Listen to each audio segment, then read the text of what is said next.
So in today's video, we're going to focus very much on an old tip, an oldie but a goldie, and it's some of the greatest golfers of all time have talked very much about this, and it's something that you've either not heard or you're certainly not introducing and you've misinterpreted it inside your golf game. Before we get stuck into the video, if you feel like you are a little bit lost, a little bit uncertain of what to be working on inside your golf swing, or you're not noticing that progress, head over to the website russellheritageofgolf.com where we can start working together. You can come to visit for a face-to-face lesson, or we can start working together as of today online.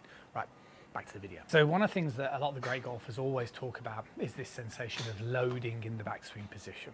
Okay, and loading is a really important movement inside the backswing, and the reason why is what we are looking to do inside this backswing position is we are looking to turn the upper body about 80 to 90 degrees.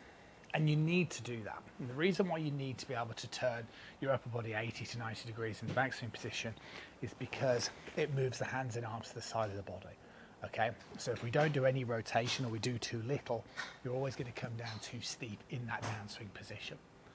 But what you want to be careful of is excessively turning the hip area, right? Now, what happened a few years back is there was something known as X Factor, and the idea of X Factor was this upper body separational movement. What then started to happen is people sort of were literally not moving the lower body at all, which can obviously cause you some issues. So there is something that you need to do, which is going to make it feel a little bit more X Factory. The one thing you don't want to do is completely limit any pelvis motion, because that is obviously going to hugely limit your rotation. However, what you don't want to be doing is just turning all of the hips as much as you possibly can. What you should be doing is inside the backswing position is turning the upper body first. Okay, this separational movement is really key for things like sequencing, and it also produces a tilt of the shoulders and it induces what's known as a left side bend. That's really key.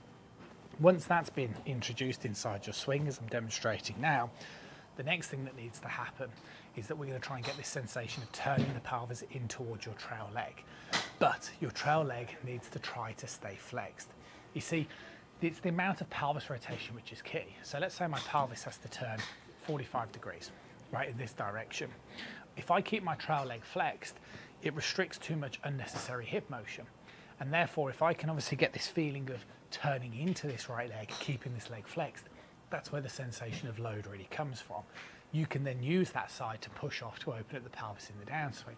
What I tend to see with lots of golfers is this leg straightens, and the problem is if this leg doesn't try to stay flexed and doesn't try to push theoretically into the ground as you straighten the leg, or even worse, you flare the foot out to excessively turn, you just end up with loads of hip rotation but a very similar amount of pelvis rotation. And guess what? Rotation is really important in the downswing.